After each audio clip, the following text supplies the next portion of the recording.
Hi all, welcome back to one more blog. ಇವತ್ತಿನ ಬ್ಲಾಗ್ನ ಈಗ ಶುರು ಮಾಡ್ತಿದ್ದೀನಿ.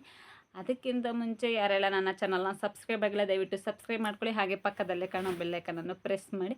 ಸೊ ಇದು ಸೋಮವಾರದ ಬ್ಲಾಗ್ ಆಗಿರುತ್ತೆ. ಸೊ ಇವತ್ತು ನಾವು ಸ್ವಲ್ಪ ಬಟ್ಟೆ ತೊಗೊಂಡು ಬಂದಿದ್ದೀವಿ ಹೊಸ ವರ್ಷಕ್ಕೆ ಅಂತಂದೇಳಿ. ಸೊ ಹಾಗಾಗಿ ಅದನ್ನು ನಿಮ್ಮ ಜೊತೆ ಶೇರ್ ಮಾಡ್ಕೊಳ್ಳೋಣ ಅಂತ ಚೀಪ್ ಆ್ಯಂಡ್ ಬೆಸ್ಟಲ್ಲಿ ತೊಗೊಂಡಿದ್ದೀನಿ. ಬಟ್ ಫಸ್ಟ್ ಟೈಮ್ ತಗೊಂಡಿದ್ದಾರೆ ಈ ಥರ ಬಟ್ಟೆನ. ಬಟ್ ಯಾವ ರೀತಿ ಇದೆ ಏನೂ ಗೊತ್ತಿಲ್ಲ. ಹಾಕೊಳ್ಳೋಕೆ ನನಗೆ ಅನಿಸಿದೆ, ನನಗೆ ಕಂಫರ್ಟಬಲ್ ಆಗಿದೆ, ನನಗೆ ಚೆನ್ನಾಗಿದೆ, ಅಥವಾ ನಮ್ಮ ಮನೆಯವರು ಒಪ್ಪಿದ್ದಾರೆ, ಹಾಕೊಳ್ಬೋದು, ಆ ಥರ ಏನಿಲ್ಲ ಅಂತ. ಬಟ್ ಕೆಲವೊಬ್ಬರು ನೋಡೋರು ಹೆಂಗೆ ಅಂದರೆ, 2 ಮಕ್ಕಳಾದರೂ ಇವಳಿಗೆ ಈ ಥರ ಡ್ರೆಸ್ ಬೇಕಾ ಅನ್ನೋ ರೀತಿ ಕಮೆಂಟ್ ಆಗ್ತಾ ಇರ್ತಾರೆ, ಅಥವಾ ನನ್ನ ಕಿವಿ ಕೇಳಂಗೆ ಅಂತಿರ್ತಾರೆ. ಸೊ ಅವ್ರಿಗೆಲ್ಲ ತಲೆನೇ ಕೆಡಿಸ್ಕೊಳ್ಳಲ್ಲ ನಾನು. ನನ್ನ ಲೈಫು ನನ್ನ ಇಷ್ಟದಂತೆ ಇರಬೇಕಂತ ಅಂದ್ಕೊಂಡಿರೋಳು ನಾನು. ಸೊ ಇಷ್ಟು ದಿನ ಅವ್ರು ಹಂಗೆ ಅನ್ಕೋತಾರೆ, ಇವ್ರು ಹಿಂಗೆ ಅಂತಾರೆ ಅನ್ನೋ ರೀತಿಯಲ್ಲೇ ಬಂದಿರೋಳು ನಾನು, ಹೌದು. ಬಟ್ ಇತ್ತೀಚೆಗೆ ಎಲ್ಲನೂ ಬಿಟ್ಟಾಕಿದ್ದೀನಿ. ಇವತ್ತಿರ್ತೀವೋ ನಾಳೆ ಇರ್ತೀವೋ, ನಾಳೆ ಗಂಟೆ ಇರ್ತೀವೋ ಸಾಯ್ತೀವೋ ಅದೇ ನಮಗೆ ಗೊತ್ತಿಲ್ಲ. ಇರೋ ತನಕ ನಮ್ಮ ಲೈಫ್ನ ಎಂಜಾಯ್ ಮಾಡಿ ನಮಗೆ ಇಷ್ಟ ಬಂದಂತೆ ಇರಬೇಕು ಅಂತ ಅಂದ್ಕೊಂಡಿದ್ದೀನಿ. ಬನ್ನಿ ತಡ ಮಾಡಲ್ಲ, ನಾನು ಯಾವ ಡ್ರೆಸ್ನ ತೊಗೊಂಡಿದ್ದೀನಿ, ಅದಕ್ಕೆ ಎಷ್ಟಾಯಿತು ಅಮೌಂಟು, ಮತ್ತು ಎಲ್ಲಿ ತೊಗೊಂಡೆ, ನನ್ನ ಮಗಳಿಗೆ ಯಾವ ರೀತಿ ತೊಗೊಂಡಿದ್ದೀನಿ ಅನ್ನೋದನ್ನು ನಾನು ನಿಮ್ಮ ಜೊತೆ ಶೇರ್ ಮಾಡ್ಕೊತೀನಿ. ಇನ್ನೊಂದು, ನಾನು ಡ್ರೆಸ್ ತೊಗೊಂಡಿದ್ದೀನಿ ಅಂದರೆ ಅದನ್ನು ಒಂದೇ ಹತ್ರ ತೊಗೊಂಡಿಲ್ಲ, ಸಪ್ರೇಟ್ ತೊಗೊಂಡಿದ್ದೀನಿ, ಮಿಕ್ಸ್ ಮ್ಯಾಚ್ ಮಾಡ್ಕೊಂಡಿದ್ದೀನಿ. ಸೊ ಬನ್ನಿ, ಆಗಿದ್ದರೆ ತಡ ಮಾಡಲ್ಲ, ಅದು ಯಾವ ರೀತಿ ಇದೆ ಅಂತ ತೋರಿಸ್ತೀನಿ. ಫಸ್ಟು ನಾನು ತೋರಿಸ್ತೀನಿ, ಆಮೇಲೆ ನನ್ನ ಮಗ ತೋರಿಸ್ತೀನಿ.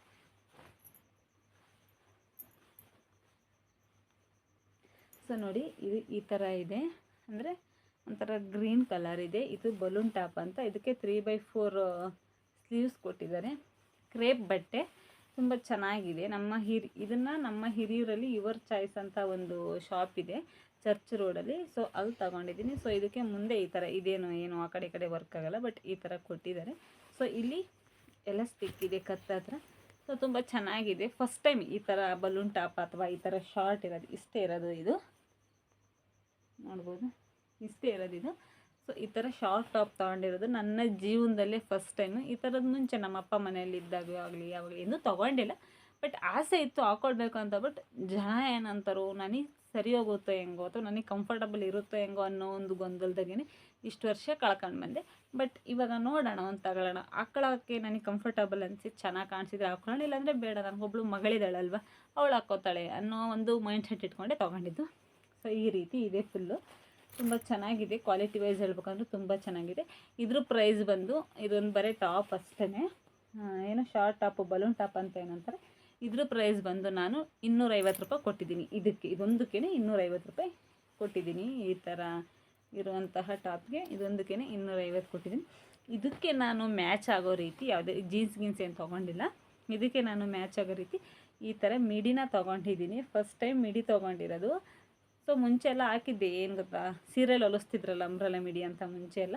ಸೊ ಆ ರೀತಿ ನಾನು ಹಾಕಿದ್ದೆ. ಸೊ ಫುಲ್ಲು ಲೆಂತಿಯಾಗಿದೆ, ನನಗೆ ಫುಲ್ಲು ಲೆಂತಾಗಿ ಕರೆಕ್ಟಾಗಿ ಕಾಣುತ್ತೆ. ಸೊ ಈ ರೀತಿ ಇದೆ ಇದು ಕಲ್ಲರು. ಸೊ ನಮ್ಮ ಮನೆಯವರು ಹೇಳ್ತಾಯಿದ್ರು ಚೆನ್ನಾಗಿ ಕಾಣುತ್ತೆ ಅಂತಂದೇಳಿ. ಫಸ್ಟ್ ಟೈಮ್ ಎಲ್ಲ ತೊಗೊಂಡಿದ್ದೆ. ಸೊ ಅವ್ರನ್ನ ಕೇಳಿದೆ, ಈ ಥರ ಡ್ರೆಸ್ ಹಾಕೊಳ್ಬೋದಾ, ಪರ್ಮಿಷನ್ ಇದೆಯಾ ಅಂತ. ಸೊ ಅವರು ಇದೇ ಥರದ್ದು ಹಾಕೊಳ್ಬೇಕು, ಅದೇ ಥರದ್ದು ಹಾಕೊಳ್ಬೇಕಂತ ಏನೆಂದು ಯಾವತ್ತೂ ನನ್ನ ಕಂಡೀಷನ್ ಮಾಡಿಲ್ಲ. ಬಟ್ ಆದರೂ ಅತ್ತೆ ಮಾವ ಎಲ್ಲರೂ ಇರ್ತಾರೆ, ನೋಡೋರ ಕಣ್ಣಿಗೆ ಸ್ವಲ್ಪ, ನಾವು ಏನು ಹೇಳ್ತಾರೆ, ಈಗ ಹಳ್ಳಿ ಕಡೆ ಗೊತ್ತಲ್ವ, ಮೈ ಕಾಣೋಂಥ ಬಟ್ಟೆ ಹಾಕೋ ಇದಿಲ್ಲ. ನಮಗೂ ಅಂಥ ಆಸೆ ಏನಿಲ್ಲ ಆ ಥರದ ಬಟ್ಟೆ ಹಾಕ್ಕೊಳ್ಬೇಕಂತ. ಬಟ್ ಈ ಮಿಡಿನ ಇವಾಗ ಫುಲ್ಲು ಯಾಕೋ ನನಗೆ ಇತ್ತೀಚೆಗೆ ಹಾಕ್ಕೊಳ್ಬೇಕು ಅನ್ನಿಸ್ತು. ಸೊ ಹಾಗಾಗಿ ಇದನ್ನೊಂದು ತೊಗೊಂಡಿದ್ದೀನಿ. ಇದಕ್ಕೆ ಮ್ಯಾಚಿಂಗಾಗಿ ನಾನು ಈ ಬಲೂನ್ ಟಾಪನ್ನು ತೊಗೊಂಡಿದ್ದೀನಿ. ಸೊ ಇದೆರಡು ನಂದೇನೆ. ಸೊ ಇದು ಮಿಡಿನೂ ಸಹಿತ, ಮಿಡಿ ರೇಟ್ ಹೇಳಿಲ್ಲ. ಸೊ ಈ ಮಿಡಿದು ಸಹಿತ ರೇಟು ಇದ್ರದ್ದು 250 ಕೊಟ್ಟಿದ್ದೀನಿ. ಅಂದರೆ ಇದನ್ನು ತೊಗೊಂಡಿರೋದು ವರ್ಕೆದೇಪುರ, ಅಂದರೆ ನಮ್ಮೂರ ಹತ್ರ ಇರೋ ವರ್ಕೆದೇಪುರದಲ್ಲಿ ನಾನು ತೊಗೊಂಡಿರೋದು. ಇದನ್ನು 250 ಕೊಟ್ಟಿದ್ದೀನಿ ಇದಕ್ಕೆ.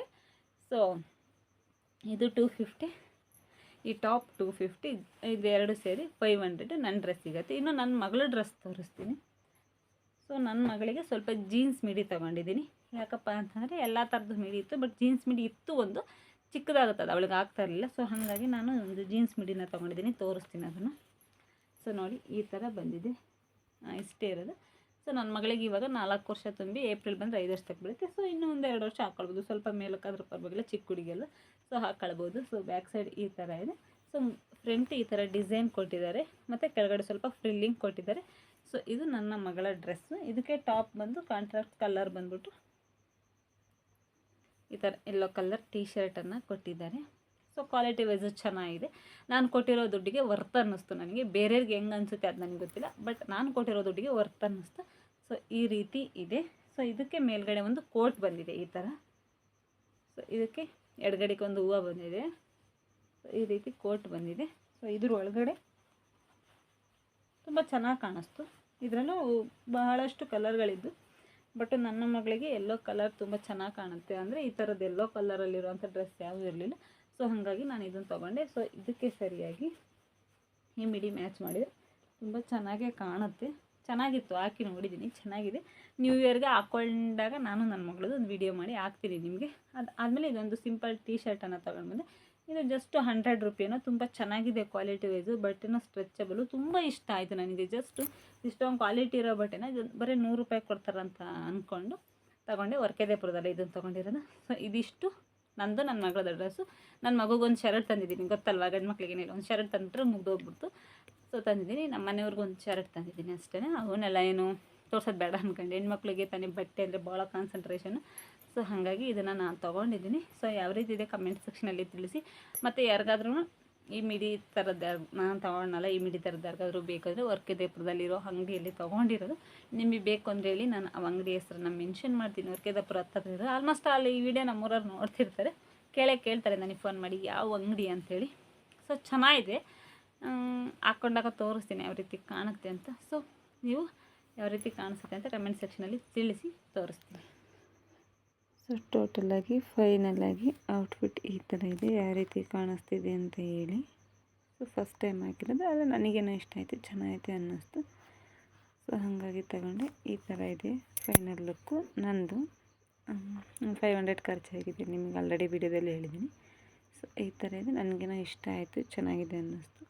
ಸೊ ಯಾವ ಥರ ಇದೆ ನೀವೊಂದು ಸಲ ಕಮೆಂಟ್ ಸೆಕ್ಷನಲ್ಲಿ ತಿಳಿಸಿ, ಯಾವ ರೀತಿ ಇದೆ ಡ್ರೆಸ್ಸು, ಮತ್ತು ನನಗೆ ಯಾವ ರೀತಿ ಕಾಣಿಸ್ತಿದೆ ಅಂತ. ಸೊ ಲೋಕಲ್ ಶಾಪ್ಗಳಲ್ಲೇ ತೊಗೊಂಡಿದ್ದು. ಸೊ ಆನ್ಲೈನಲ್ಲಿ ಯಾವುದೂ ಪರ್ಚೇಸ್ ಮಾಡಿಲ್ಲ. ಸೊ ಹಾಗಾಗಿ ಯಾವುದೇ ರೀತಿ ಲಿಂಕ್ ಎಲ್ಲ ಹಾಕಿಲ್ಲ, ಲೋಕಲ್ ಶಾಪಲ್ಲೇ ತೊಗೊಂಡಿದ್ದು. ತುಂಬ ಚೆನ್ನಾಗಿದೆ ಕ್ವಾಲಿಟಿ ವೈಸು, ಮತ್ತು ಏನು ನಮಗೆ ತುಂಬ ಕಂಫರ್ಟಬಲ್ ಆಗಿದೆ. ಮತ್ತು ಅಷ್ಟೇ, ತುಂಬ ಚೆನ್ನಾಗಿ ಕಾಣ್ತಿದೆ. ಸೊ ಅದು ಹೆಂಗೆ ಕಾಣುತ್ತೆ ಅಂತ ನೋಡೋಣ ಅಂತ ನಾನು ನಿಮಗೆ ಈ ವಿಡಿಯೋನ ಹಾಕಿದೆ. ಅದಾದ ನಂತರ ಹೊಲದಲ್ಲಿ ಸ್ವಲ್ಪ ಕೆಲಸ ಇತ್ತು ಅಂತ ಹೊಲಕ್ಕೆ ಹೋಗಿದ್ವಿ. ಸೊ ಸ್ಪ್ರಿಂಕ್ಲರ್ ಜೆಟ್ ಹಾಕಿದ್ವಿ. ಏನು ಹಾಕಿದ್ವಿ ಅಂದರೆ ಸೊಪ್ಪಿನ ಬೀಜ ಉಗ್ಗಿದ್ವಿ. 8 kg ಮೆಂತ್ಯ, 5 kg ಕೊತ್ತಂಬರಿ, 2 kg ಸಬ್ಬಕ್ಸಿ, ಇಷ್ಟನ್ನು ಸೊಪ್ಪಿನ ಬೀಜನ ಫುಲ್ಲು ಕಂಪ್ಲೀಟಾಗಿ ಉಗ್ಗಿದ್ದೀವಿ.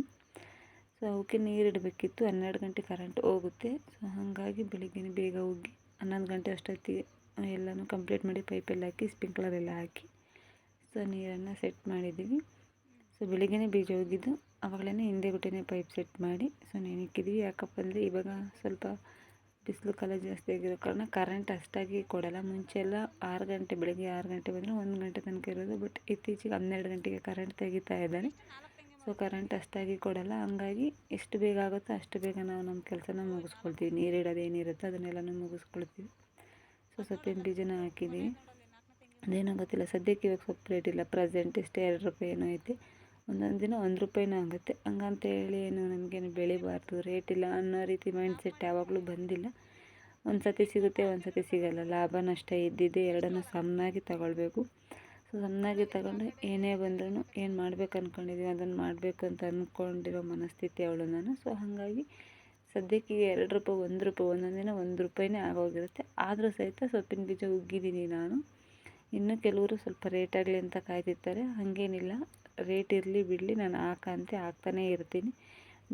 ದೇವ್ರು ಕೊಡಬೇಕಂತ ತೀರ್ಮಾನ ಮಾಡಿದರೆ ಹೇಳಕ್ಕೆ ಬರೋಲ್ಲ. ನಮ್ಮ ಸೊಪ್ಪು ಬಂದಾಗೆ ರೇಟ್ ಆಗ್ಬೋದು, ಅದು ನಾವೇನು ಕಂಡಿಲ್ಲ. ಮತ್ತು ಬೇರೆಯವರು ಯಾವ ರೀತಿ ಯೋಚನೆ ಮಾಡ್ತಾರೆ ಅದು ನನಗೆ ಗೊತ್ತಿಲ್ಲ. ನನ್ನ ಮೈಂಡ್ ಸೆಟ್ ಇರೋದು ಕಮ್ಮಿ ರೇಟ್ ಸೊಪ್ಪಿದ್ದಾಗ ಸೊಪ್ಪಿನ ಬೀಜ ಉಗ್ಗಿದ್ರೆ ರೇಟಿಗೆ ಬರುತ್ತೆ ಅಂತ. ರೇಟಿಗೆ ಅಂದರೆ ಏನು ಫುಲ್ ಹೈ ರೇಟಿಗೆ ಬರುತ್ತೆ ಅಂತಲ್ಲ, ಒಂದು 5 ರೂಪಾಯಿ 6 ರೂಪಾಯಿ. ಹೋಲ್ಸೇಲ್ನ ಮಾತ್ರ ಒಂದು 5 ರೂಪಾಯಿ 6 ರೂಪಾಯಿ ತಗೊಂಡ್ರೆ ಕುಂತು ಮಾರೋರು ಒಂದು 10 ರೂಪಾಯಿ ಕಟ್ ಮಾರ್ತಿರ್ತಾರಲ್ಲ, ಆ ಲೆಕ್ಕಾಚಾರಕ್ಕೆ ಬರುತ್ತೆ ಅಂತ ನಾನು ಅಂದ್ಕೊಂಡಿದ್ದೀನಿ. ಸೊ ಹಾಗಾಗಿ ಇವಾಗ ಈ ವರ್ಷದ ಕೊನೆ ಬೇರೆ 2024 ಏನಾದ್ರು ಸಾಧನೆ ಮಾಡ್ಬೇಕು, ದಬಾಕ್ಬೇಕು ಅಂತೇಳಿ ಈ ವರ್ಷದ ಕೊನೆ ಅಂತೇಳಿ ಇವತ್ತೇ ಬೀಜನೆಲ್ಲ ಉಗ್ಗಿ ನೀರಿಟ್ಟಿದ್ದೀವಿ. ಸೊ ಇದೊಂದು ನೆನಪಿರುತ್ತೆ, ಹೋದ ವರ್ಷ ಲಾಸ್ಟಲ್ಲಿ ನಾವು ಬೀಜ ಉಗ್ಗಿದ್ದು ಅನ್ನೋದೊಂದು ನೆನಪಿರುತ್ತೆ. ಸೊ ಹಾಗಾಗಿ ಇದು ಇವತ್ತಿನ ಕೆಲಸ ಏನೇ ಇದ್ರೂ ಇದನ್ನು ಮಾಡಲೇಬೇಕು ಅಂತಂದೇಳಿ ಸೊಪ್ಪಿನ ಬೀಜ ಎಲ್ಲ ಉಗ್ಬಿಟ್ಟು ಟ್ಯಾಕ್ಟ್ರಿ ಹೊಡೆದು ಹಿಂದೆ ಗುಟ್ಟೆನೇ ನೀರು ಇಟ್ಟು ನೆನಕ್ಕಿದ್ದು ಆಯಿತು. ಕಷ್ಟನ ಸುಖನ ಕೃಷಿಯಲ್ಲಿ ಖುಷಿ ಇದೆ ಅನ್ನೋ ಕ್ಯಾಟಗರಿ ಹೇಳೋ ನಾನು. ಯಾಕೆಂದರೆ ಕೆಲವೊಬ್ರು ರೇಟ್ ಇರೋಲ್ಲ, ಅಥವಾ ನಾವು ಬೆಳೆದಿದ್ದ ಬೆಳೆ ಬಂದಾಗ ನಮಗೇನೂ ಸಿಗೋಲ್ಲ, ನಾವು ಹಾಕಿರೋ ಬಂಡವಾಳನೇ ಸಿಗೋಲ್ಲ, ಬೆಳಿಬಾರ್ದು ಅಂತ ಕೆಲವೊಬ್ರು ಬೇಜಾರು ಮಾಡ್ಕೊಂತಾರೆ. ಕೃಷಿಯಲ್ಲಿ ಬೇಜಾರು ಮಾಡ್ಕೊಂಡ್ರೆ ಅದನ್ನು ಮಾಡೋದಕ್ಕಾಗಲ್ಲ, ಅದ್ರಲ್ಲಿ ಮುಂದುವರಿಯೋದಕ್ಕಾಗಲ್ಲ. ಲಾಭ ಇರಲಿ, ನಷ್ಟ ಇರಲಿ, ಕಷ್ಟ ಇರಲಿ, ಸುಖ ಇರಲಿ, ಎರಡನ್ನೂ ಸಮಾನಾಗಿ ತಗೊಂಡು ಏನೇ ಬಂದ್ರೂ ಮುಂದುವರಿ. ಒಂದು ಎಣ್ಣೆ ಕುತ್ಕೊಂಡು ನಾನೊಂದು ನಮ್ಮ ಮನೆಯವರೊಂದು ಇಬ್ಬರು ಕುಡಿದ್ವಿ. ಇವನು ನಮ್ಮ ಮಾವನ ಮಗ ನೋಡಿ. ನಿಮ್ಮ ಬಲಕಾಯಿ ಚಡ್ಡಿ ಕೇಳಲು ನೊಣ ಕಡಿತವೆ, ಸೊಳ್ಳೆ ಕಡಿತವೆ, ಇರ್ಬೆ ಕಡಿತವೆ. ಹಾಂ ಅಲ್ಲ ಹೊಸದಲ್ಲ ರೀ ನಿಂದು. ಹಾಂ ಹುಚ್ಚ ಮಾಡಿ ಬಂದೆ.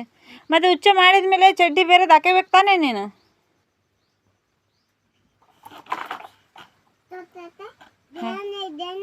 ಸ್ಟಿಕ್ಕರು ಅವ್ರು ಹಾಕ್ಯವ್ರ ಅಂಗಡಿಯರು, ನಾವು ಹಾಕಂಗಿಲ್ಲ, ಅವ್ರು ಅಂಗಡಿಯವ್ರು ಹಾಕ್ಕೊಡ್ತಾರೆ. ಏನು ತಿಂದಪ್ಪ? ಹಾಂ ಅಲ್ಲ ನೀನೇನು ತಿಂದು ಈಗ ಅಂದರೆ? ಹ್ಞೂ ಯಾರು ತಂದಿದ್ರು? ನಿಮ್ಮ ಅಪ್ಪಾಜಿ ಇಲ್ಲೇ ಇರಲಿಲ್ವೇ? ಆಹಾ ಹೆಂಗೆ ಸುಳ್ಳು ಹೇಳ್ತೀಯಪ್ಪ. ಚಡ್ಡಿ ಯಾಕೆ ಫಸ್ಟ್ ನೀನೇ ಚಡಿಗೋಗ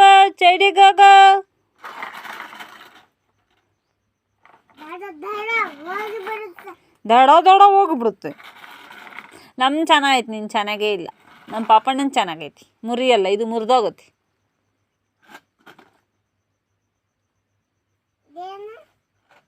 ಸ್ಟಿಕ್ಕರ್ ಅದು ಸ್ಟಿಕ್ಕರೇ. ನಿನ್ನ ಹೆಸರೇನು? ಅಲ್ಲ ನಿನ್ನ ಹೆಸರೇನು? ನಿನ್ನ ಹೆಸರೇನು? ನಿಮ್ಮ ಮಮ್ಮಿ ಹೆಸರು? ಪವಿ. ನಿಮ್ಮ ಅಪ್ಪಾಜಿ ಹೆಸರು? ಚಿವು. ನಿಮ್ಮ ಅಕ್ಕನ ಹೆಸರು? ಇನ್ನೊಬ್ಳ ಹೆಸರು? ಹಾಂ ಅಂಗನವಾಡಿಗೆ ಹೋಗಿರಲ್ಲ ಯಾರು?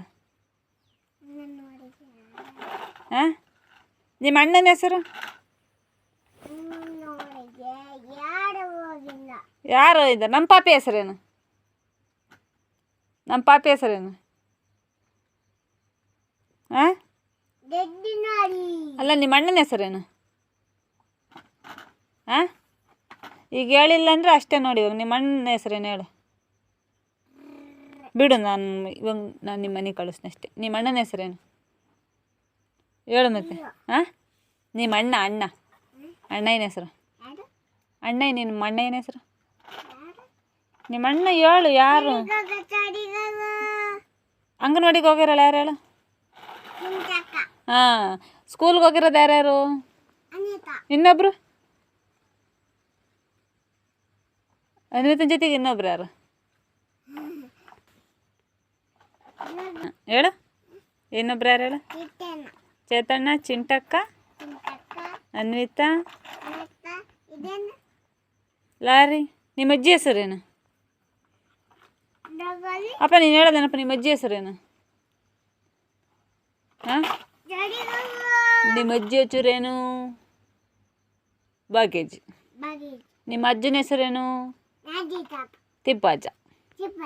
ತಿಪ್ಪಜ್ಜನ ಹೆಸರು ಹೇಳಬೇಕು, ರಾಜನ್ ತಾತಂದಲ್ಲ.